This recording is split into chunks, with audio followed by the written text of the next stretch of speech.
தமிழ்நாட்டின் வளர்ச்சி பயணத்தில் ஒருவரையும் பின்தங்க விடமாட்டோம், வெல்வோம் ஒன்றாக. 16 செயற்கைக்கோள்களுடன் விண்ணில் பாய்ந்த PSLV C-62 ராக்கெட் கட்டுப்பாட்டை இழந்து திசை மாறிச் சென்றதால் திட்டம் தோல்வியுற்றதாக அறிவிக்கப்பட்டுள்ளது. ஸ்ரீஹரிகோட்டாவில் இருந்து காலை 10-18 மணியளவில் 16 செயற்கைக்கோள்கள் அந்த ராக்கெட் மூலம் ஏவப்பட்டது. DRDO தயாரித்த பாதுகாப்புத்துறை பயன்பாட்டுக்கான EOS-N1 எனப்படும் அன்வேஷா என்ற அதிநவீன செயற்கைக்கோள் உட்பட இந்திய மற்றும் வெளிநாட்டு செயற்கைக்கோள்கள் விண்ணை நோக்கி பாய்ந்தன. PSLV C-62 प्रमोचन यान का सफलतापूर्ण उत्थापन प्रथम प्रमोचन मंच से और बढ़ चला है.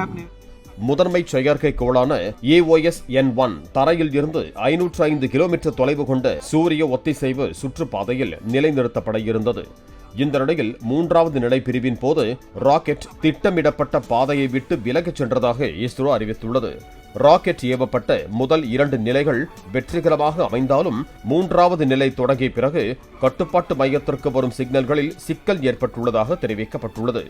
3வது நிலையின் செயல்பாடு முடியும் தருவாயில் ராக்கெட்டின் சுழற்சி விகிதத்தில் மாற்றம் ஏற்பட்டு பாதை திசை மாறியதாகவும் இதுகுறித்த தரவுகள் ஆய்வு செய்யப்படுவதாகவும் விஞ்ஞானிகள் தெரிவித்தனர். தமிழ்நாட்டின் வளர்ச்சி பயணத்தில் ஒருவரையும் பின்தங்க விடமாட்டோம், வெல்வோம் ஒன்றாக. பிளே ஸ்டோர் மற்றும் ஆப் ஸ்டோரில் இருந்து பாலிமர் செயலியை QR கோடு மூலம் பதிவிறக்கம் செய்யுங்கள்.